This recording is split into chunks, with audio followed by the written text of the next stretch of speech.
Jei įsivesite Sitgesą į Google, tai turbūt pirmas dalykas, kurį pamatysite, bus šita įspūdinga bažnyčia. Kaip jau minėta, nekilnojamo turto kainos tikrai kanda. Net ir Romą primena iš tikro. Ne veltui Romėnų čia palikimas. Cirkas buvęs. Klaunai išvažiavo, o cirkas pasiliko, pasirodo.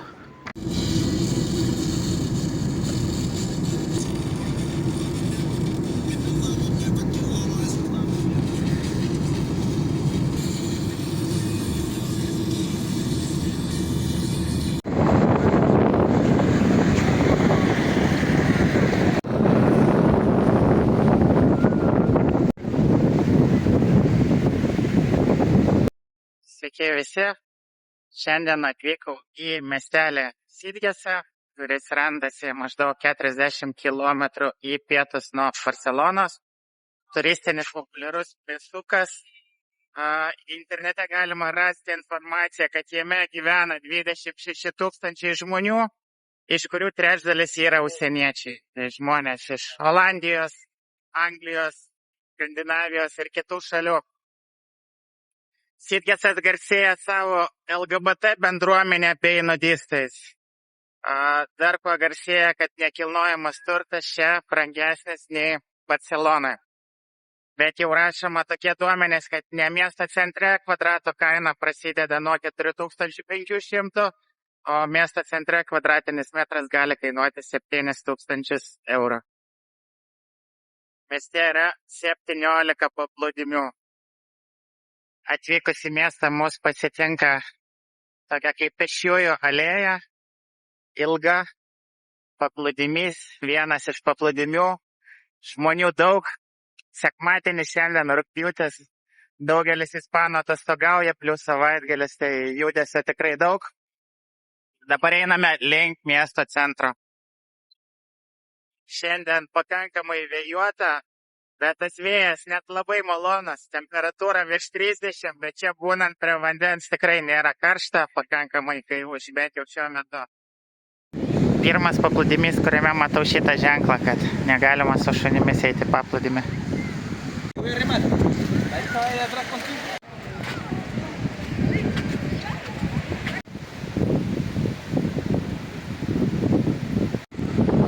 Net ir suoliukas vaivorykštės spalvų.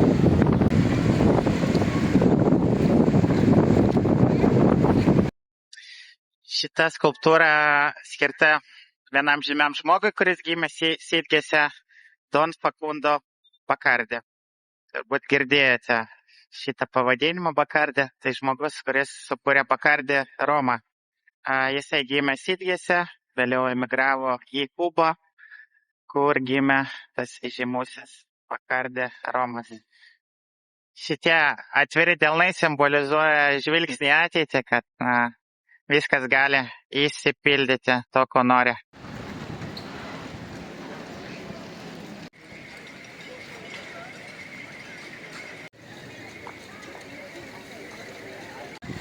Sitgesas turi undinėlę skulptūrą, kuri pasirodo yra net didesnė už tą, kuri yra Kopenhagoje.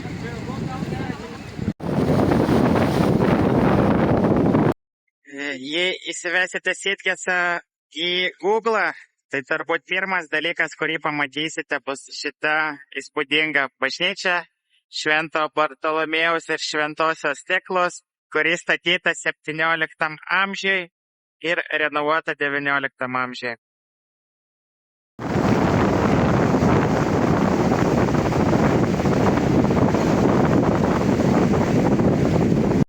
Šiandien vėjuota ir bangos pakankamai didelės. Čia galima pamatyti, kaip tik kokios bangos.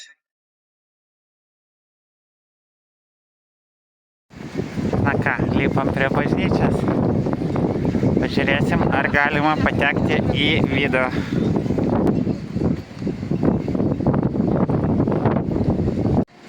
Pakėlus prie bažnyčios turim gražią panoramą. Vat iš čia galima matyti, iš kur tiek daug tų paplūdimių. Kaip matote, jie nėra ilgi. Atskirti tam tikrais kaip molais, tilteliais tokiais iš akmenų. Ir va, eina palei pakrantę. Aišku, už bažnyčios į kitą pusę irgi tų paplūdimių yra. Taip ir gaunasi 17 paplūdimių mieste. Bažnyčia turi neeilinį dizainą, pasižiūrėkit. Vienas bokštas toksai su laikrodžiu, kitas toksai. Tada dar yra toks kaip priestatas iš kitokių plytų pristatytas. Unikali tokia bažnytėlė. Čia kalnas ir gynybinę funkciją atliko. Turim patrankas, kurios padėjo, kaip suprantam, apsisaugoti nuo išpuolių iš jūros pusės.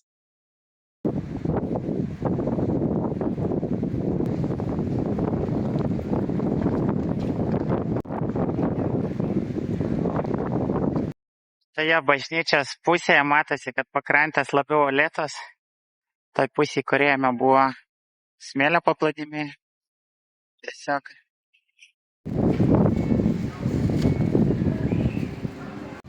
Va, kokia siaura įdomi gatvė.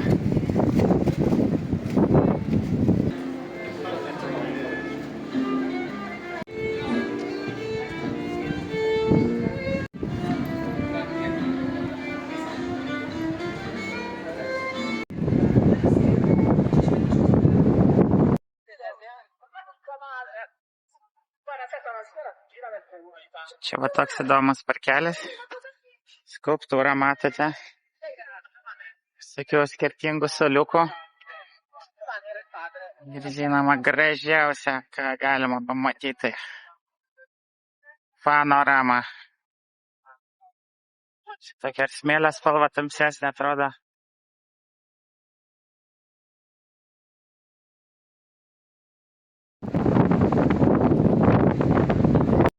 Čia Sitgesio senamiestis. Pagal pastatas ir dizainą, galima pasakyti. Viduramžių stilius. Akmenimis grįstos gatvės. Daug yra simpatiškų namukų su mėlynom langinėm. Balti namai ir mėlynas langinės. Ir taip pat daug siaurų gatvelių.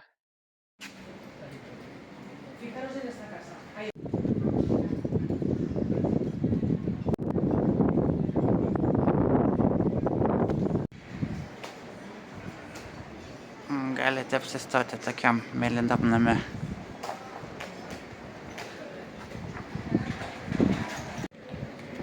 Čia, jeigu teisingai suprantu, yra savivaldybės pastatas.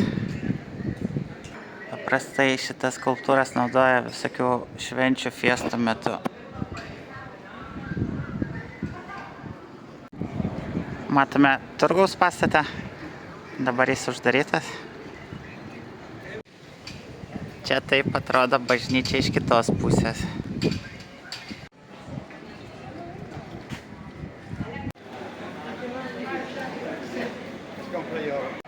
Kaip jau minėta, nekilnojamo turto kainos tikrai kanda.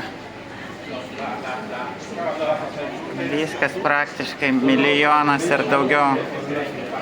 Pigiausia, ką čia galima šitą agentūrą pamatyti, tai 750 000 eurų.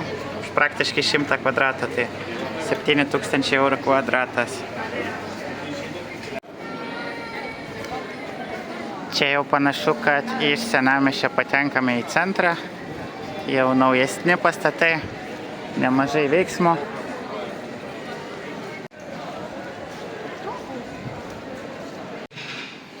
Trumpas sustojimas pasistiprinimui. Rekomenduoju šitą vietą. Skanu, šviežia ir nebrangu. Kas būsite Sitges ir norėsite skanios kavos su desertu, tai vieta vadinasi Enrich. Priėjau miesto kapinės. Panašu, kad jos uždarytas. Gaila, būtų labai įdomu pasivaikščioti, nes kapinės Ispanijai man labai įdomiai atrodo. Neeilinės.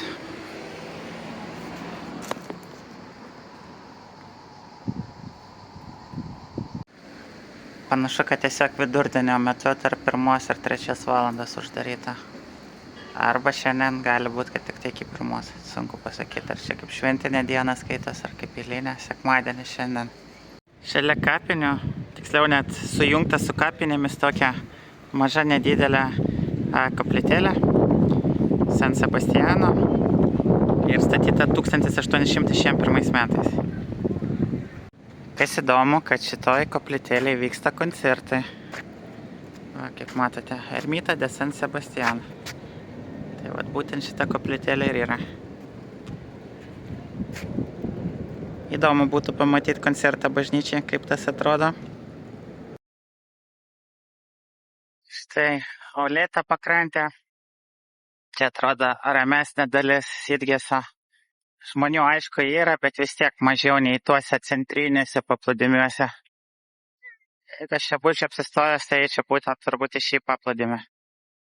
Ten dar toliau matosi jachtų prieplauka. Kas krenta iš karto į akis atvykus iš Costa Bravos regiono, kad čia jūra žymiai seklesnė. Nes Costa Bravoje 3 metrai ir vandens jau būna iki kaklo. O čia, kaip matote, žmonės toli nuėję ir to gylio nėra.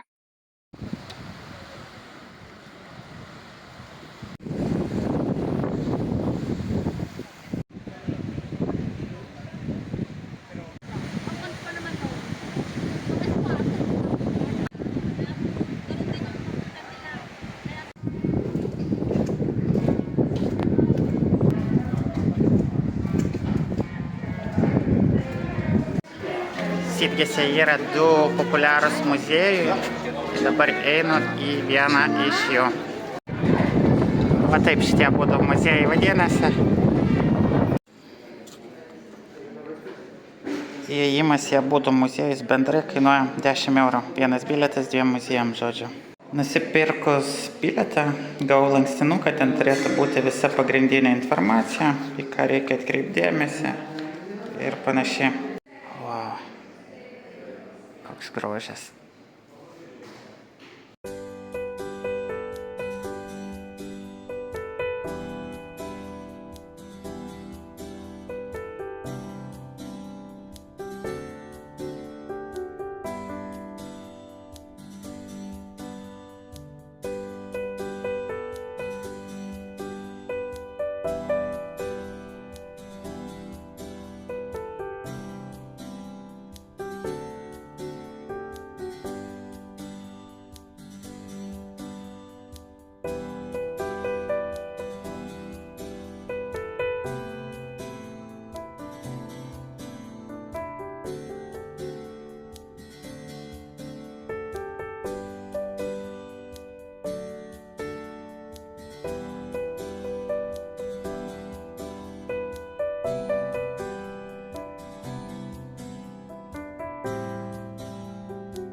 Miesto vaizdas, sakyčiau, šiek tiek pasikeitė nuo to, kas paveiksle.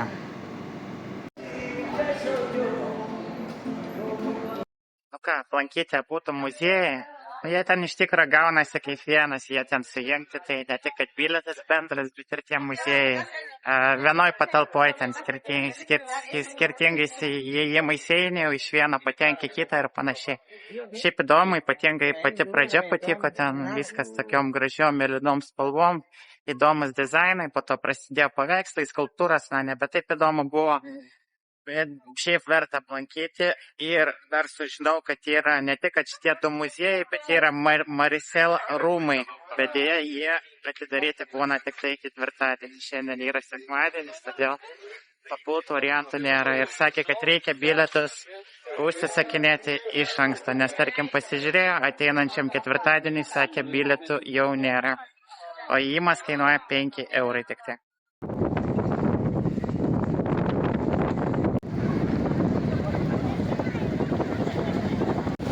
Va, centrinis paplūdimys taip atrodo. Žmonių sausakimša. Aišku, norint rastum dar vietelę prisiparkuoti, bet jau užimta pakankamai. Tai ką, mano pažintis su Sitgesu šiandien baigėsi. Dar naiviai tikėjausi, kad spėsiu šiandien apžiūrėti Taragoną, bet dėja, per daug optimistiniai planai buvo pas mane. Sitgesui reikia, kaip minimum gero pusdienio, praktiškai visos dienos. Jaučiuosi pamatęs pagrindinės vietas mieste, išskyrus nepavyko patekti į rūmus, apie kuriuos jau šnekėjau, jie tik tai ketvirtadienį atidaryti, ir kapinės buvo uždarytos, bet manau, kapinės čia visos įdomios, todėl būtent šitas Sitgese nėra, kad kažko labai tai išsiskirtų. Aišku, būtų buvo atidaryta, būtumėm aplankę. Labas rytas, šiandien mes tyrinėjom Taragoną, vieną iš pagrindinių miestų Katalonijoje, senovinį miestą, turi romėniško palikimo ir dabar mes čia prisiparkavom šalia miesto kapinių, turėtų būti vienas iš pagrindinių kapinių, tai eisime apžiūrėti. Iš pirmo žvilgsnio kapinės atrodo nemažas. Tai eisim patikrinsim.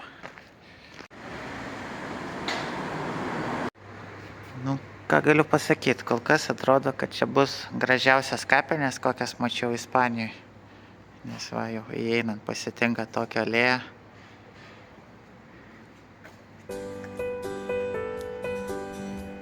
Visokios skulptūros, didžiuliai kapai.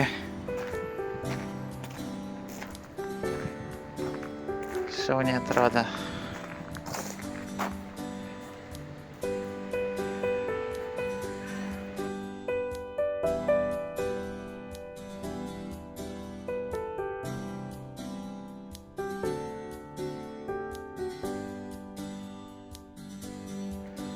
Kapinėse yra ir koplyčia, bet dabar jinai matosi, kad uždaryta.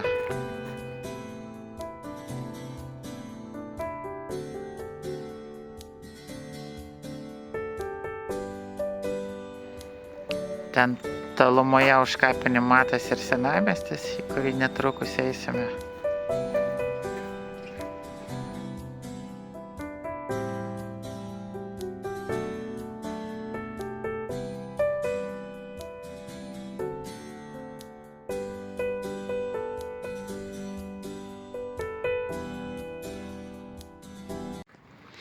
Taigi, rezimuojant, čia Ispanijoje esu buvęs, nežinau, turbūt kokiuose 5-6 kapinėse, ir visas, net ir tos mažos, labai įdomios, simpatiškos, tokie kaip meno kūriniai. Visada man čia įdomu ateiti kapinės pasižiūrėti. Lietuvoje kažkaip taip niūriai atrodo, depresyviai, o čia tai, net visai smagu ir pasivaikščioti.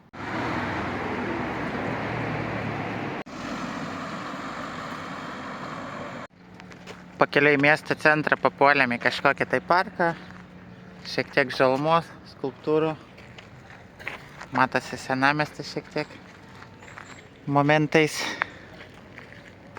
ir tiek.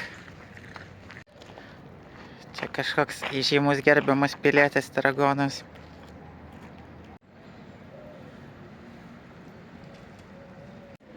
Šitaip miestas vadinasi romėnų laikais Tarako. Čia jau turėtų būti įėjimas į senamiestį.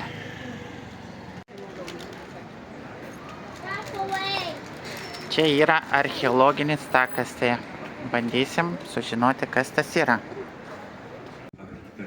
Žodžiu, įėjimas į šitą archeologinį taką žmogui yra 5 eurai, bet už 15 eurų galima nusipirkti tokį kaip bendrą bilietą į 6 vietas čia.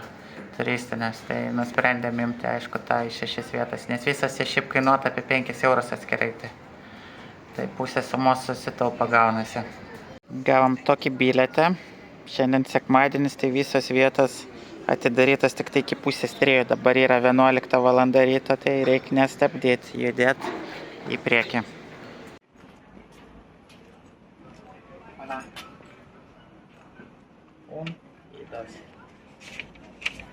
Tai šitas archeologinis takas veda palei miesto sienas. Tai buvo pirmas statinys, kurį romėnai čia atvykę pastatė. Manoma, kad tai buvo panašiai apie 200 metus prieš mūsų erą. Ir pradžiai rašoma, kad buvo medinė ta siena ir tik tai po to tapo tokia akmeninė.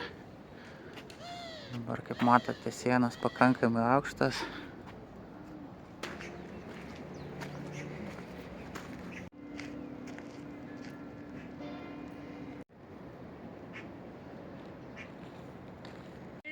Turim fontaną. Knopkę paspaudė. Opa. Visai smagu.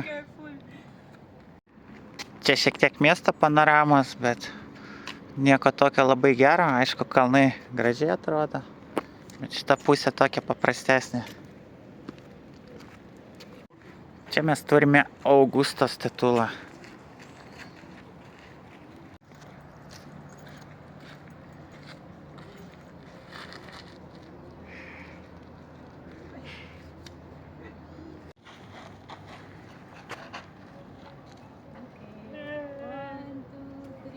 Leads to Rome. All the road leads to Rome.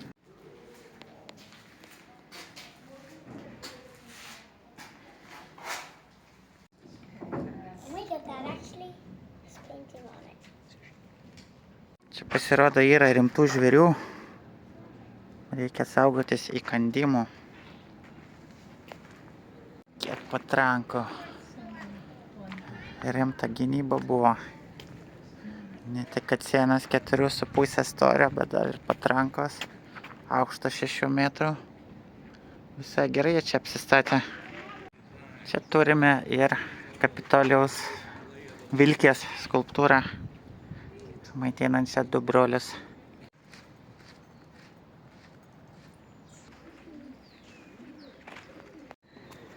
Dabar jau pirmi vaizdai į Viduržemio jūrą čia atsiveria. Kol kas tik vanduo matas, nieko labai daugiau.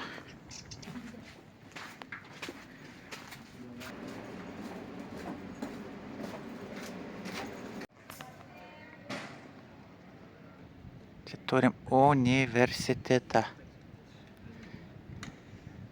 Dizainas tai man net kažkaip į pastatus Rygoj primena, ten amatininkų rūmus ir panašiai. Čia ir katedrą matome ten toliau, bet kol kas mes iki jos eiti negalim. Reikia tas visas lankytinas vietas aplankyti, kur su bilietu, nes po to užsidarys. O, kažkokia šventė turbūt. Kokie fainas įdomus kostiumai.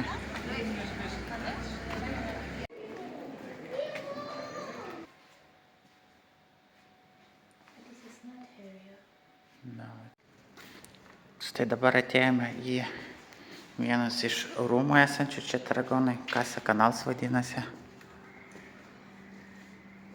Taip pakankamai prabangiai atrodo. Liustrai už 1 trilijoną tugrikų turbūt. Aukso elementai. Kaip ten sako, doroga bagato.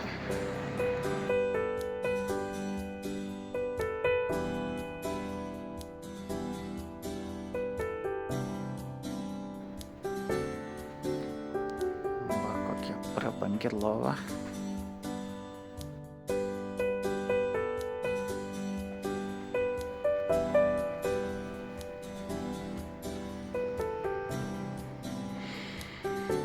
Nu, ką galima pasakyti, įspūdingai, tikrai prabangiai atrodo šitie rūmai. Canals šeimos. Čia vaikštant po tokius rūmus, tai kaip bajoro galima pasijausti.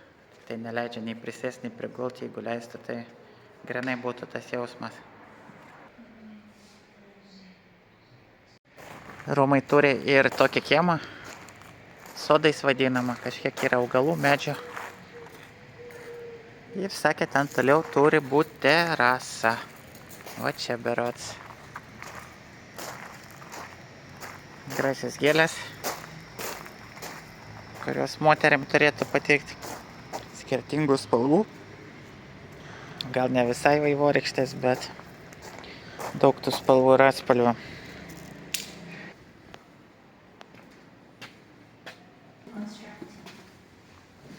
Lipam į terasą.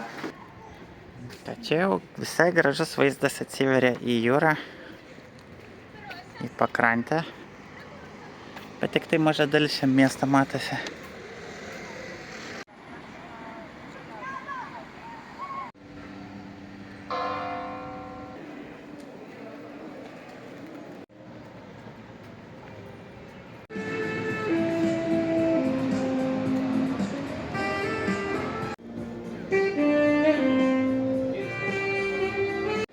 Kur be pažvelgsi, visur griuvėsiai, visur istorija. Nu, net ir Romą primena iš tikro. Ne veltui romėnų čia palikimas. Ateisime į dar vieną turistų lankomą vietą, tai cirkas buvęs. Klaunai išvažiavo, o cirkas pasiliko, pasirodo.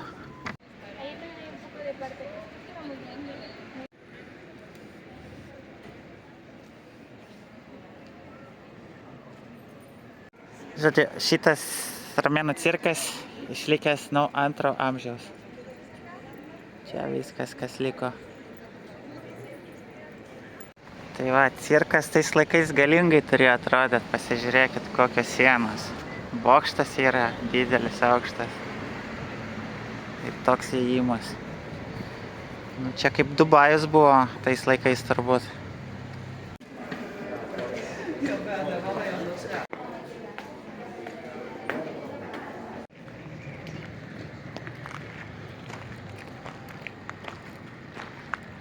Čia prie cirko prijungtas ir tas bokštas, kur matosi tiesiai. Tai vėliau mes ir jį turbūt papulsim. Ten matau ant stogo žmonės yra. Nu, vaizdas toks. Čia reikia suprast, kad scena buvo. Akrobatai visokie.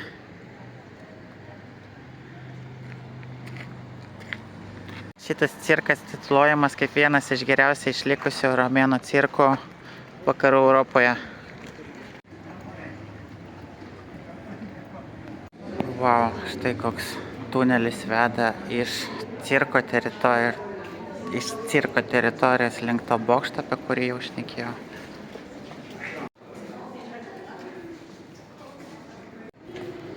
Šviesa tunelio gale.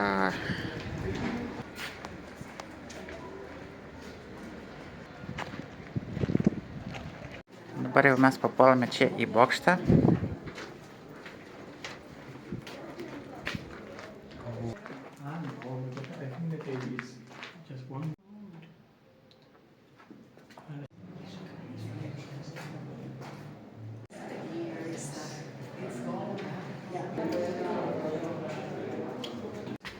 Dabar lipame jau į bokšto viršų. Laiptelių netiek ir mažai gaunas. Biški sporto bus. Čia maketas, kaip viskas anksčiau atrodė. Visas miestas ėjo aptvertas gynybinė siena.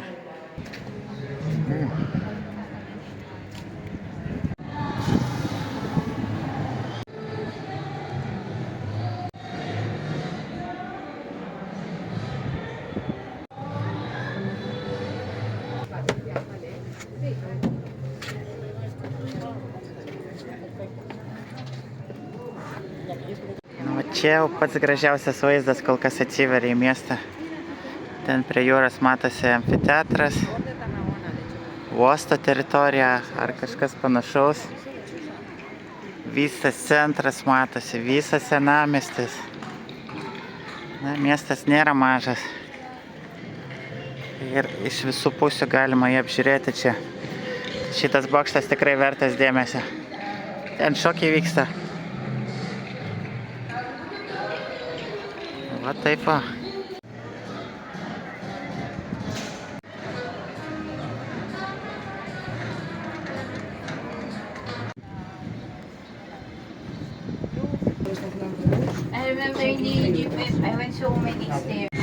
Šiandien Taragonai vyksta kažkokia tai fiesta, bet fiestas Ispanijoje jau nebestebina. įprastas dalykas, beveik kiekvieną savaitgalį turbūt. Ispanų kovos menai turbūt.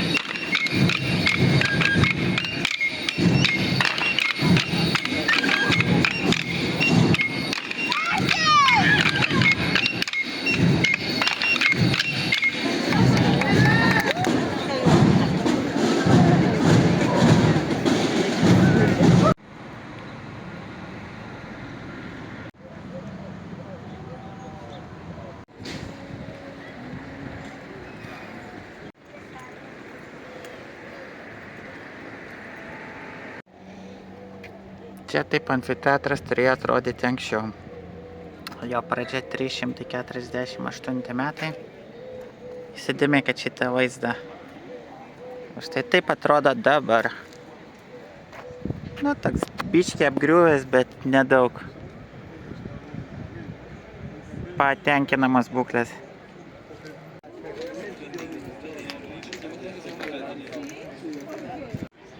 Tai šitas amfiteatras talpindavo iki 15 000 žiūrovų. Nebuvo labai didelis, lyginant su kitais matytais gyvenime. Šiaip ką galiu pasakyti, kad jeigu norint tik tą amfiteatrą pamatyti, tai bilieto čia net ir nereikia. Nes va, kiek yra tų vietų, visokių apžvalgos aikštelių, kur visai gerai matosi tas amfiteatras. Bet mes, kadangi turim tą bendrą bilietą už 15 eurų, amfiteatras įskaičiuotas, tai mūsų atveju verta užeiti į vidų. Kitu atveju tai pasvarstyčiau dar. Pats įėjimas į amfiteatrą visai įspūdingai atrodo. Su tokia arka. Čia galima pažiūrėti, kaip viskas evoliucionavo. 1 amžius mūsų eros. Nėra amfiteatro. 5 amžius. Amfiteatras tvarkoj. Pastatytas, tvarkingas, nesugriautas. 7 amžius. Jau amfiteatras atrodo biškį pagriuvęs. Nes gal tik taip atrodo, jau kažkokia bažnyčia yra. 9 amžius. Bažnyčia pagriuvus, amfiteatras irgi pagriuvęs. 12 amžius. 16 amžius praktiškai vien bažnyčia teritorija. Nu žodžiu, kaip viskas čia keitėsi tarp 1 ir 19 amžiaus. Tai šiame amfiteatre vyko ne tik tai gladiatorių kovos, bet ir viešas mirties bausmės ir laukinių gyvūnų kovos taip pat buvo vykdomos. Sėdimos vietas daugumoje visur apgriautas, todėl turistų net ir neleidžia. Visur atitvarai, žodžiu, ten į sėdimųjų vietų ložę nepapulsime.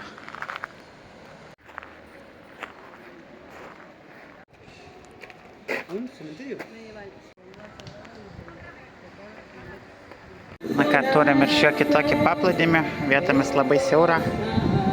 Ten toliau matosi jachto prieplauka. Ir didesnių laivų, tai uostas turėtų būti. Čia turbūt vienas dažniausių vaizdų, kurį pamatysite įvedę į Google Taragoną.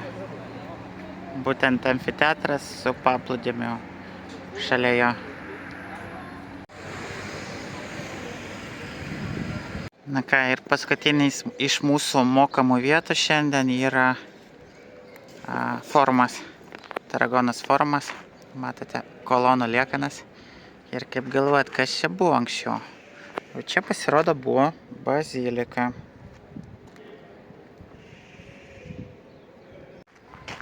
Į šitą formą jau šiaip netaip įleido, jau reikėjo prašyti, dėrėtis, gražiai prašyti ir panašiai, nes dirba iki 2:30, kaip jau minėjau, sekmadienio. Mes atėjom šiek tiek po 2:05 gal buvo, tai sakė viskas jau nebeleis, bet šiaip netaip prisiprašėm, pasakėm, kad 15 minučių mums reikia, tai ir kad turim tik tai vieną dieną Taragonai, tai leido. Tai šiaip ką rekomenduočiau, sekmadienį nelabai verta atvažiuoti čia, jeigu aišku yra tokia galimybė, o pirmadienį visos tos pagrindinės vietos uždaryta būna, tai siūlyčiau turbūt tarp antradienio ir penktadienio važiuoti Taragoną, geriausias laikas tada.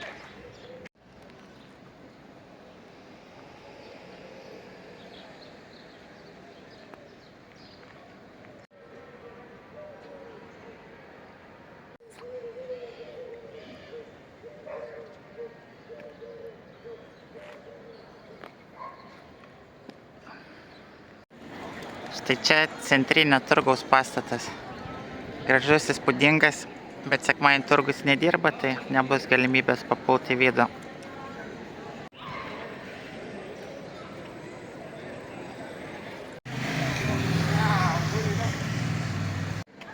Dabar prieiname į įdomų monumentą. Tai monumentas kastelieriams arba žmonių bokštams. Tai žmonių bokštas jau, kad žiūrėjote, matėte viename iš mano video, ten šiek tiek plačiau papasakota buvo. Na, įdomus, neeilinis monumentas. Tai beje, tas monumentas žmonių bokštams yra viena iš pagrindiniai pėsčiųjų gatvė. Pavadinimas nenustebins, La Rambla Nova vadinasi. Čia galima šiek tiek ir nuotraukų pamatyti netoli monumento, kaip tie žmonių bokštai statomi.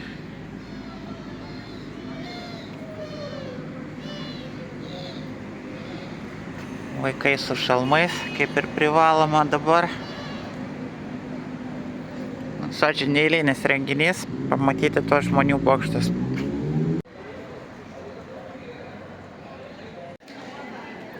Šis įspūdingas pastatas yra miesto rotušė. Aplink rotušę toks kaip skveras yra. Čia pėsčiųjų zona, įvairios kavinės. Gyvenimas verda. Toks įdomus jausmas, išėjom iš tos aikštės, kur prie miesto rotušės. Čia grinai paralelinė gatvė. Minutė kelio ir taip tuštuma, ramybė. Atrodo viskas kažkaip apleista, apgriuvę.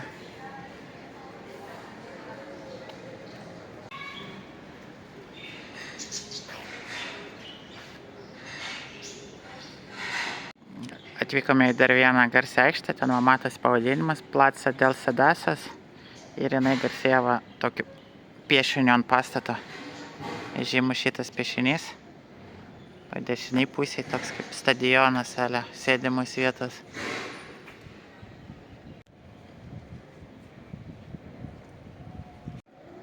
Nu ką, viskas aiškėja. Čia pasirodo buvo Romėnų cirko šiaurinė dalis. Čia ne šiaip savo griuvėsiai. Priklausė tam pačiam cirkui, kiek suprantu, ten, kur mes buvom.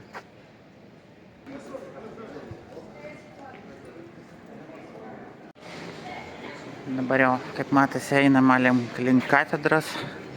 Jau fragmentas šviečia jos. Dar viena įdomi vieta Taragonai, tai Pilon Street arba Stulpų gatvė. Tai čia šitai gatvė yra apie 40 skirtingų dizainų stulpų. Čia prisidėjo vietos menininkai ir kiek teko girdėti istoriją, kažkurio tai metu vietos gyventojams tiesiog atsibodo priparkuotos mašinos jų gatvėje ir jie pradėjo statyti tokius stulpelius, o po to menininkai juos išpuošė įvairiom spalvom, dizainais.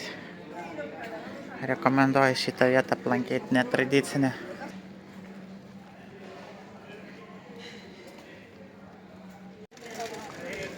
Ir štai matome Taragonos katedrą. Aplink gražios gatvelės irgi. Šitą man įsiminė. Šitokie kaip tuneliai. Gražus pakankamai. Benamių būna turbūt.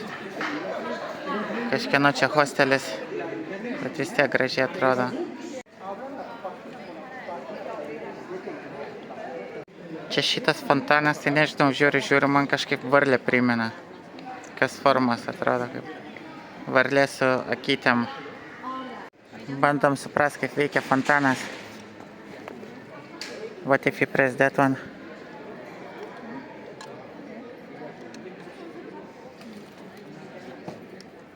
What about this one? No. Maybe it's supposed to be free flowing. Oi! Katedros sienose išraižytos tokios skulptūros. Labai gerai atrodo.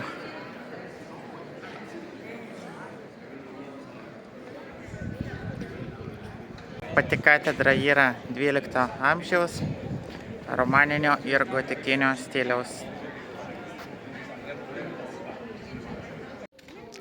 Čia va taip katedra atrodo iš kitos pusės. Paskutinė vieta, kurią mes aplankysime Taragonai, tai šis įspūdingas akvedukas. Pastatytas 1 amžiuje romėnų ir jo tikslas buvo transportuoti vandenį iš kažkokios tai upės į Taragonos miestą. Ir jisai yra priskirtas į UNESCO kultūros paveldą. Įspūdingas akvedukas. Trūksta žodžio. Beje, akvedukas šitas randasi toliau nuo miesto centro ir senamiesčio. Su mašina visiškai nėra jokių problemų atvažiuoti, apie 5 minutės užtrunka, yra šalia parkingas. O tiem, kas neturi mašinas, kiek žinau, važiuoja autobusas čia kažkur netoli, taip kad irgi viskas suderinama. O dabar bandome kilti viršų ir praeiti pro patį akveduką ten. Matosi, kad akveduko viršume eina žmonės, tai ir mes pabandysim.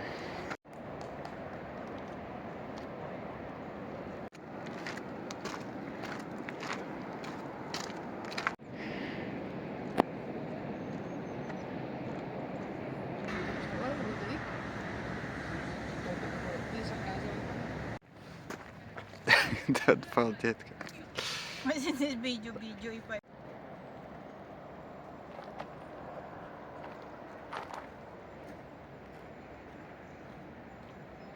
Tai ačiū, kad žiūrėjot. Spauskit like, subscribe. Jeigu yra klausimų, rašykit komentarus. Iki.